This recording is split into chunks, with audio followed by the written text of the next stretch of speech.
सर्वशक्तिमते परमात्मने श्री रामाय नमः। सर्वशक्तिमते परमात्मने श्री रामाय नमः। सर्वशक्तिमते परमात्मने श्री रामाय नमः। सर्वशक्तिमते परमात्मने श्री रामाय नमः। सर्वशक्तिमते परमात्मने श्री रामाय नमः। सर्वशक्तिमते परमात्मने श्री रामाय नमः। सर्वशक्तिमते परमात्मने श्री रामाय। तो उस प्रवृत्ति नगरी में शांति कैसे हो सकती है? हनुमान जी महाराज मां शांति को ढूंढ लेते हैं। सारी चर्चा आपने पढ़ी, बहुत कुछ देखा है। आगे की चर्चा तो करेंगे रात को। इस वक्त हनुमान जी महाराज को भूख लग गई है। स्वामी जी महाराज ने इसका नहीं लिखा, रामचरितमानस में इसका बड़ा अच्छा वर्णन आता है। हनुमान जी महाराज को भूख लग गई है। मां से पूछते हैं, मुझे भूख लगी है, आप कहो तो मैं खा लूं। मां सीता पूछती है, वत्स क्या सचमुच भूख लगी है? और प्रवृत्ति नगरी में तू तो वैरागी है, संतुष्ट है, ये भूख कैसी? हनुमान जी महाराज बड़ा सुंदर उत्तर देते हैं, जैसे एक बालक को देना चाहिए मां को उत्तर। कहता है, मां इससे पहले तो भूख नहीं थी, पर जैसे ही तूने मुझे वत्स कहा है भूख लग गई। आप देखो ना, पुत्र रात को 10, 11 बजे, 12 बजे किसी होटल में खाना खा के आता है। मां बेचारी प्रतीक्षा कर रही है। घर घर की बात है ये, आजकल की सोसाइटी की बात। मां बेचारी प्रतीक्षा कर रही है। 12 बजे का समय हो गया है।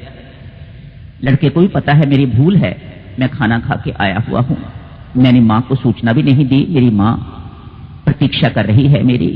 जरा आहट होती है तो द्वार के पास पहुंचती है, घंटी किसी की बजती है, मां को सुनाई देती है हमारे घर की घंटी बज रही है, पुत्र आ गया होगा, लेकिन पुत्र अभी आया नहीं।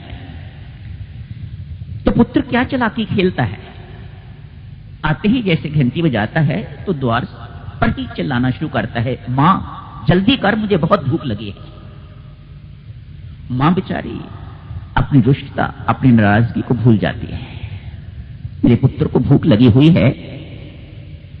हनुमान जी महाराज भी इस तथ्य को संभवतः जानते थे, इस बात को वह भी जानते थे। मां का वात्सल्य पाने के लिए, मां का प्रेम पाने के लिए, मां की ममता और ग्रहण करने के लिए, और प्यार पाने के लिए, और दुलार पाने के लिए हनुमान जी महाराज कहते हैं, मां पहले भूख नहीं लगी थी, जब से आपने वत्स कहा है, बेटा कहा है, तो भूख लग गई। यहां पर बहुत सुंदर बात कहती है मां। पुत्र प्रवृत्ति नगरी है, राक्षस लोग हैं यहां पर।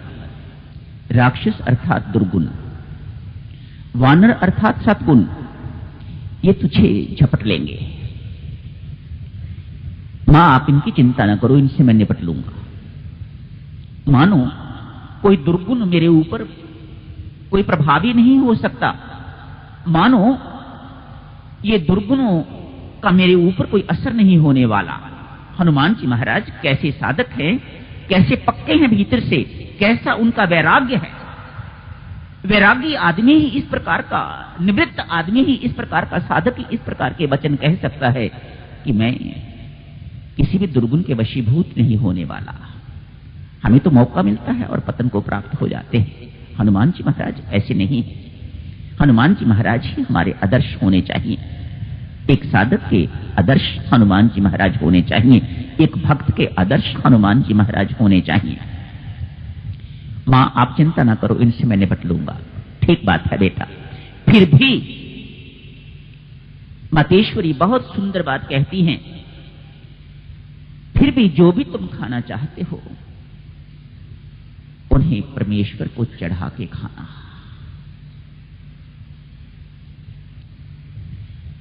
प्रसाद बना के खाना। भक्ति की शोभा भी भक्तजनों इसी में ही है। इसलिए भक्त भोजन का भोग नहीं लगाता, वह प्रसाद का सेवन करता है। अन्न पते, ये अन्न है तेरा दान महान, मैं परमात्मा तेरा दिया हुआ दान खा रहा हूं। स्वामी जी महाराज ने कितने सुंदर शब्द लिखे हैं। मानो जो आप मुझे दे रहे हैं और जो आपके हाथ से, जो आपके घर से आता है, उसे प्रसाद कहा जाता है। हनुमान जी महाराज पकड़े जा रहे हैं, पकड़े गए, रावण के दरबार में ले जाया गया है। पूंछ को आग लगा दी गई।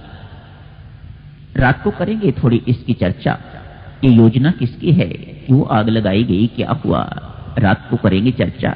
इस वक्त किसी ने प्रश्न कर दिया, हनुमान, जो कोई किसी के घर को आग लगाता है, किसी व्यक्ति को जला देता है, अन्न को जला देता है, खेत को जला देता है, उस व्यक्ति को आतताई कहा जाता है।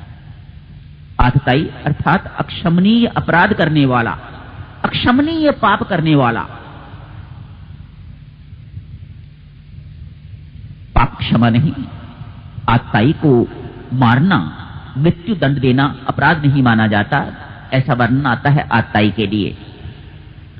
हनुमान जी महाराज कहते हैं, भाई बिल्कुल आप ठीक कह रहे हैं, आपने जो आतताई के बारे में सुना है वह बिल्कुल ठीक है। आतताई व्यक्ति तब बनता है जब जिंदा व्यक्ति को जलाया जाए।